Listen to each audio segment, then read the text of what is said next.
Just before we start this video, guys, I just want to say that this is obviously quite a sensitive subject at the moment. There are in fact investigations being made into this by the Gardai and the FAI, so I will be staying away from naming any players or anything like that involved, any individuals involved in this subject, and I'll just be sticking to what's already been released out there by the media outlets already. And I do ask that nobody jumps to any conclusions or sends any abuse to anyone's way, because nothing has been proven as of yet. Anyways, let's jump right into the video. What's going on, guys, and welcome back to LOI TV. Now today we're doing a video I would never ever want to make, as these accusations are absolutely repulsive. You lot have probably heard on Twitter or elsewhere about the accusations that are being made against Limerick FC. Well, according to the General Secretary of the PFAI, Stephen McGuinness, the Gardai have confiscated the players' phones, which shows just how serious and real these accusations must be. The first apparent game involved in this match-fixing scandal took place back in April between Limerick and Shelbourne. Limerick fell to a 1-0 defeat, but the game is supposed to have come under suspicion after unusual betting patterns were noticed. This will not have been helped by Limerick's missed penalty late on in the game that their manager went on to describe as unacceptable in his post-match press conference. Let's take a look at this now. Bear in mind it is late on in the game and they are trailing 1-0.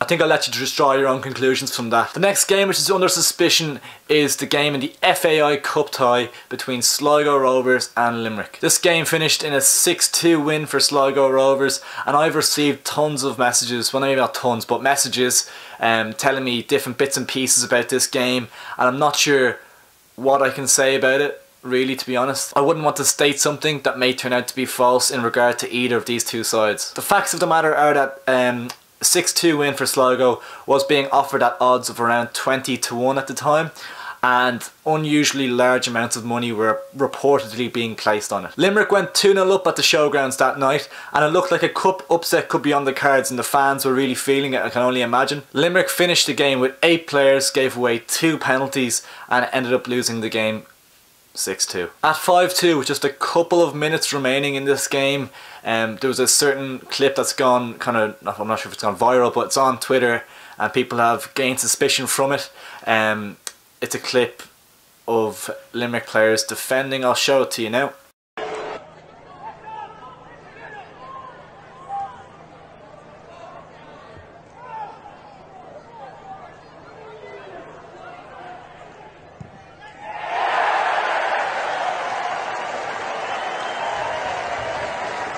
Now that was at 5-2 with only a couple of minutes remaining, so again I will let you draw your own conclusions. I will not be making any judgments on clubs or players in this video, but it doesn't mean I can't have an opinion on match fixing. It is one of the most disgusting things in the game right now, to be honest.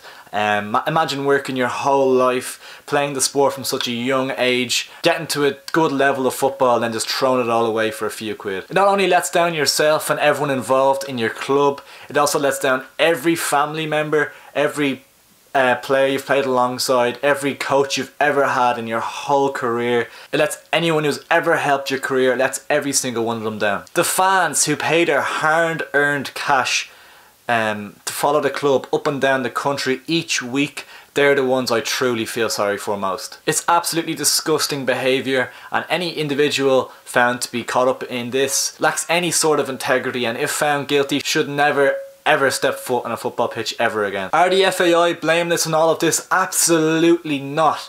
The amount of investment from the governing body of Irish football is absolutely embarrassing and needs to change. The champions of the Premier Division get given prize money of around €110,000. So you can only imagine the trickle down effect and the lack of funding in the league below that division. That €110,000 prize money for Dundalk must be spent on running the club, players' wages, all that sort of stuff. Think about the amount of lives that affects. There's so many people within that football club that need to pay their rent and pay their bills. Compare that €110,000 for all these people to the €360,000 a certain CEO was on, and all his rent paid and his bills paid, and I think we have just found our problem. So in regards to this, you can see how certain scandals could come about. given the circumstances, but there is still absolutely no place in football for match fixing of any sort. What do you guys think? I just wanted to give a few quick thoughts on this topic. A lot of people have been asking me to do so. All I know is that there is so much wrong with Irish football and it needs to change right from the top all the way through to the bottom. I hope you enjoyed this video. Please make sure to like, share and most importantly, subscribe.